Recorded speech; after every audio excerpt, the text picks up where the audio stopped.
Hi dear friends, click on the like button and the subscribe button, hit the bell icon and don't forget to follow me on Instagram. Hi guys and welcome to another vlog. I am riding the TVS NTorq 125 and right away you know this scooter is special. It's different, it's unique. But before I show you around, let me quickly turn it on so I can show you a very interesting feature up front.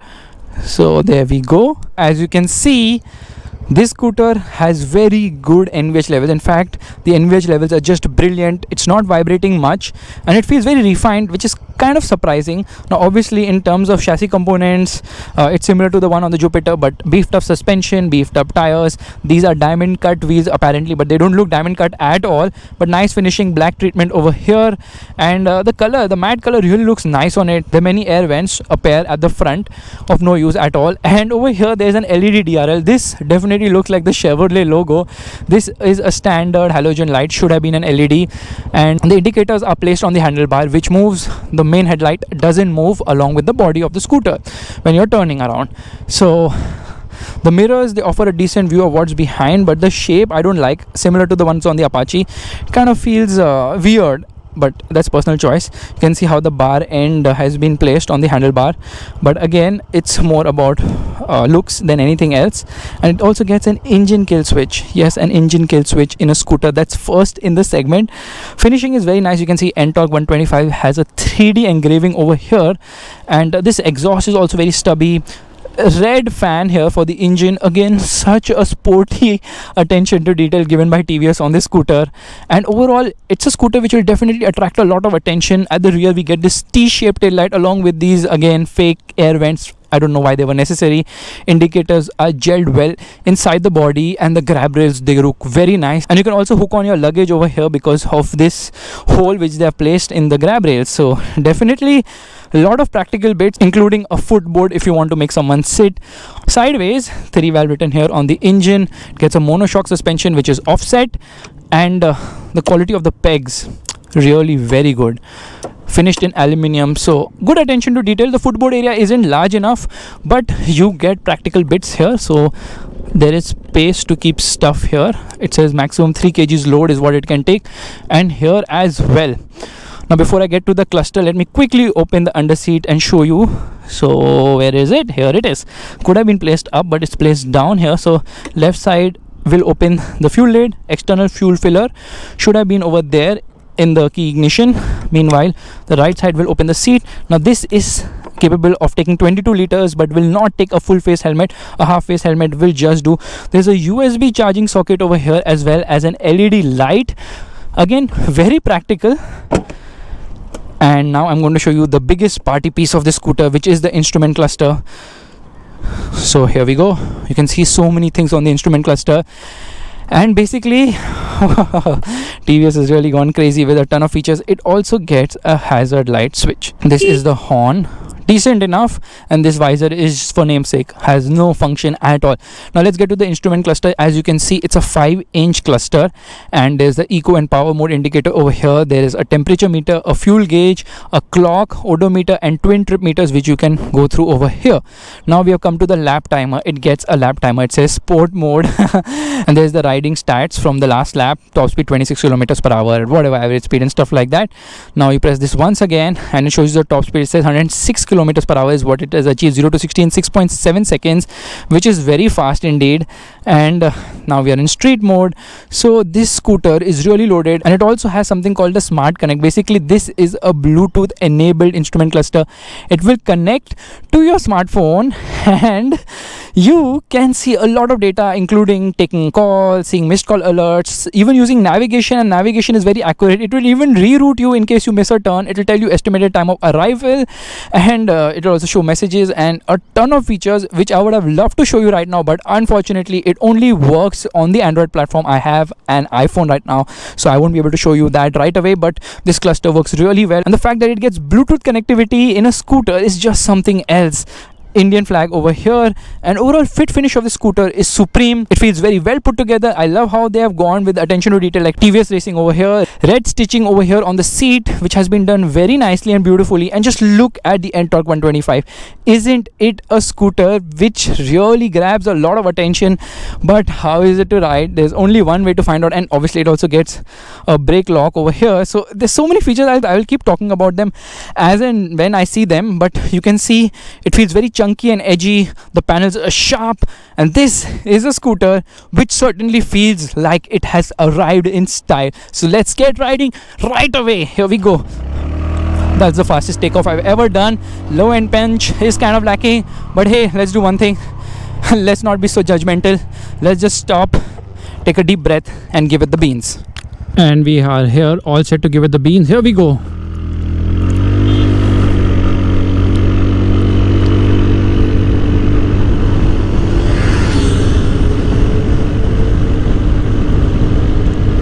Let's see what speed this scooter does right now. Full throttle. I am 80 kgs, 6 feet 2 inches, but I have dug down to get more pace. Will we see the magic 100? It's struggling to go above 93. That's about it. Come on, NTorq, you're 125cc. Okay, 94, 95. That's it. 96, 100, 97. Come on, we need 100.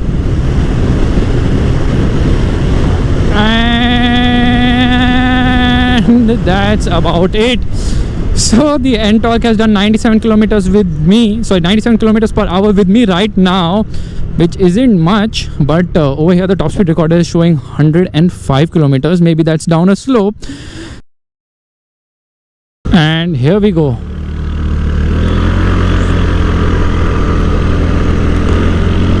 The scooter is quite flickable actually, in spite of its weight. It is 116 kgs. Meanwhile, its primary rival, which is the Suzuki Access, is just 102 kgs. The Honda Grazia is just 107 kgs. And because of the weight, it does give it good high-speed stability. Now the suspension is very well tuned. It is not soft. It's not on the softer side. It's neither too stiff. So the ride quality is very good. It's very compliant, I would say, and it reaches 90 kilometers in no time at all. The problem is that the low end punch is lacking. It has a good mid-range. In fact, the mid-range of the scooter is the best, and again in the top end it lacks, and that's the reason why it struggles to its top speed. So this 125cc motor is a 3-valve unit, and it produces 9.4 PS of power and 10.5 Newton meters of torque. Performance is good. Could have been better. I would have appreciated better low end punch, but the good part about the scooter is the exhaust note. It does sound good. It does sound nice. And here we'll get a green signal right away. So here we go. Full on throttle. There is an Activa, and that's a 3G.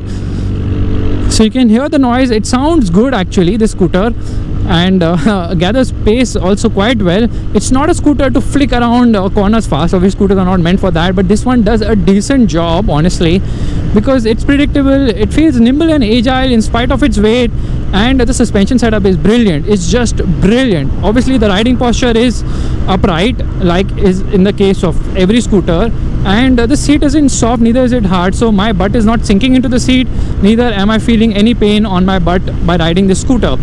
So you can see some wind is coming over here, but through the corners it remains stable, and that's largely to the bigger tires, and that's largely thanks to the bigger tires. So this one gets a 100 section front and a 110 section rear, 180/12 and 110/80/12 to be precise.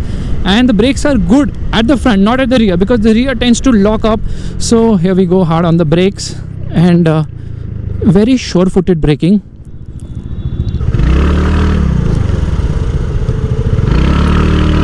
So at the front we get a 220mm pedal disc, at the rear we get a 130mm drum. Obviously rear brake feedback isn't that great, could have been better, could have done with better stopping power at the rear. Otherwise when you brake hard, now the rear tends to lock up, and it gets an eco and power mode indicator. So right now I am full on the throttle, so it's showing orange. As I back off the throttle, there it is, green. That's again a very nice touch. So the NTorq is a very good scooter. It comes in funky colors, matte colors. There are 4 colors on offer, and it is definitely something made to appeal to the youth, and it does a great job over there. It's not your typical run-of-the-mill scooter. It differentiates itself by being funky and with a lot of exciting features. Agreed that this motor could offer more punch, and the mileage is decent as well, around 35 kilometers per liter, actually 35 to 40 kilometers per liter. You can see it likes to go through corners. The fuel tank is just 5.1 liters, but that's a norm with all other scooters, so the range is restricted to around 250 kilometers on one tank. And you can just see that there's no issue with the ground clearance, and as long as you don't ride it near the limit, it's going to keep you happy. It's for the youngsters, it's for people who like to go to college on their scooter, who like to have some fun occasionally, and who don't want the typical run-of-the-mill Honda Grazia or the Suzuki Axis, which are kind of at least the Axis looks a more mature product. The Grazia still looks funky, but this one is the funkiest of them all. So if you're looking for a funky scooter, look no further than the TVS NTorq 125. It inspires so much confidence to ride hard and fast. I'm really enjoying the scooter. Just a little bit more low-end punch would have made it such a stellar package. Priced at rupees 70,000, the NTorq 125 is also attractively priced, and is definitely the 125cc scooter which I would buy right now. So guys, if you like this video, make sure you hit that thumbs up button, that's a like button, and also subscribe to the channel. I will see you guys in the next video real soon. Bye bye.